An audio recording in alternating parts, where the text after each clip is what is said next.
How's it going, guys? Welcome back to my channel and time for another episode of Luke's Reviews. On today's video, another double bill as we're gradually nearing the end of the London Film Festival. And you know what? These two films, in a certain light, they're fairly similar. One is a touching, powerful tribute to the man that raised two sporting legends in the face of adversity, and the other is a batshit crazy, insanely violent found footage horror. It's one and the same, really. But first is Rob Savage's follow-up to Host, a film that was shot entirely through a computer screen set during the COVID pandemic, and his new film, DASHCAM. This time round, still sticking with the found footage format, we have the character of Annie, a freestyle rapper who does live streams from her car, as well as a staunch COVID denier and Trump supporter. She comes over to England, and well, to put it bluntly, chaos. Motherfucking chaos. So I want to preface this by saying DASHCAM is an immensely silly film. It knows it's being silly. The characters are stupid. They make the most ridiculous of decisions. The lead character, Annie, who is just an exaggerated version of a real person. Like, she plays herself. She does live streams in a car for real. She is a freestyle rapper. She doesn't really believe in COVID. I don't think she's actually a Trump supporter. I had that in one of the press notes, but she is just playing a somewhat heightened version of herself, and she's insufferable. She is such a horrible person. I don't really mean to cause too much offense, but the character of Annie in this film, you don't like. And there isn't really much of a plot.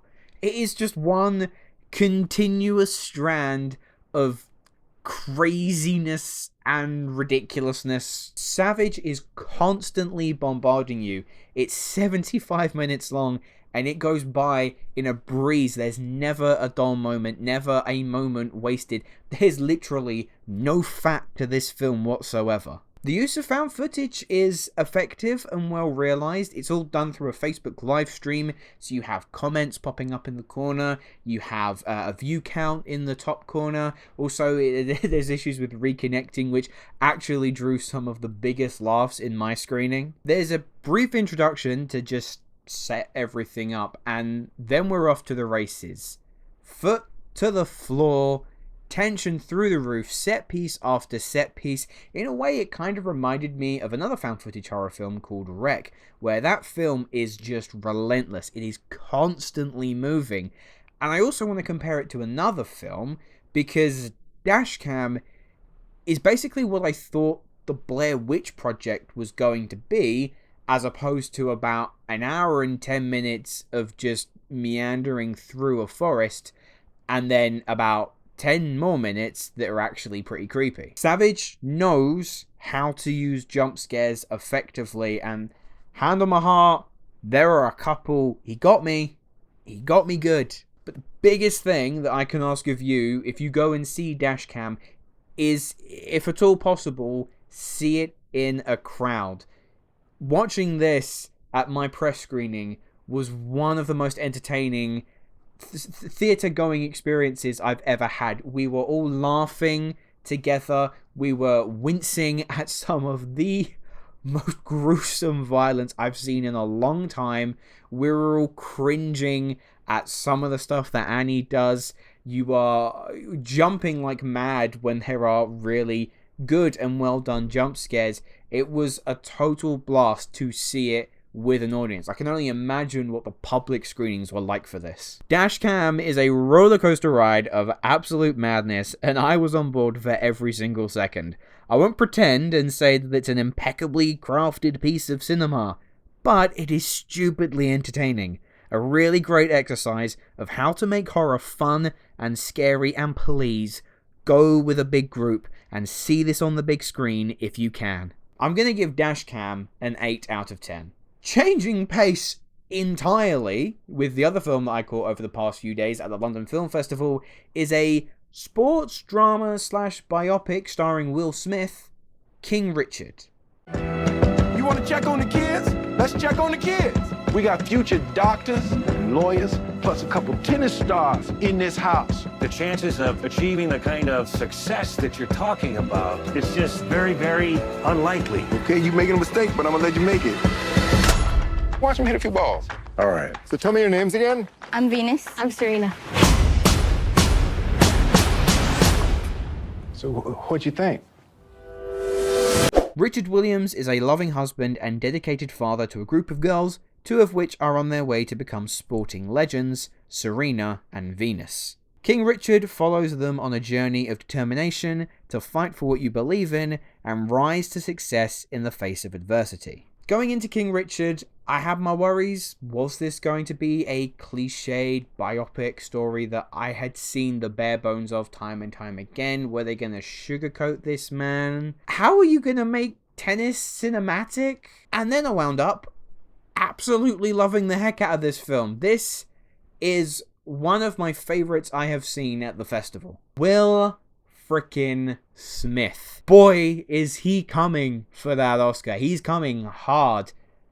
That was a poor choice of words. His performance as Richard Williams is earnest, sincere, sensitive, passionate, and really flipping good too. Honestly, if he did win the Oscar, no complaints from me. As for some of the other performances, my only hope is that they don't get overlooked because they think that Will Smith is the star of the show.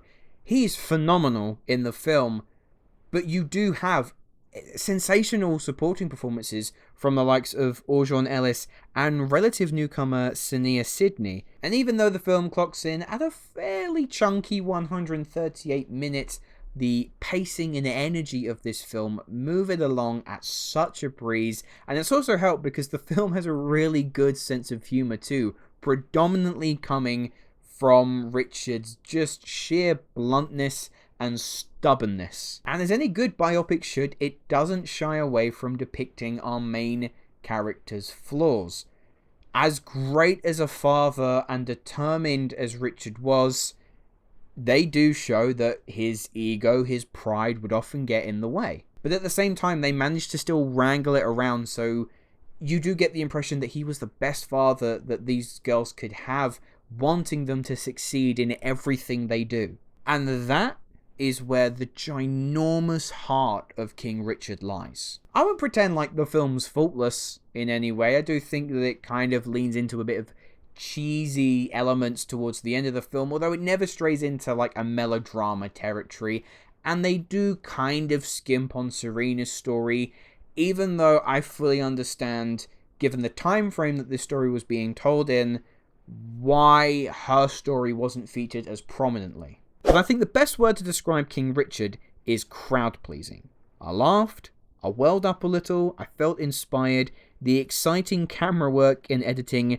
did make tennis cinematic, and Will Smith might just give a career best performance with the supporting cast giving it their all too. Honestly, I've said it once, I'll say it again, it's up there among my favourites of the festival. So I'm going to give King Richard a 9 out of 10. Anyway guys, those are my thoughts on DASHCAM and King Richard. Two wildly different films, but I want to know, have you had the chance to see either of these films? Are you looking forward to them? Let me know in the comments below. So I only have one more film at the London Film Festival planned, and that is The Tragedy of Macbeth. So keep an eye on my channel because I will have that review coming shortly. But as always, thank you ever so much for watching, and I will see you in the next video. Hello, thank you so much for watching. I hope you enjoyed the video. If you have, make sure to click that like button, and if you aren't already, click that subscribe button too.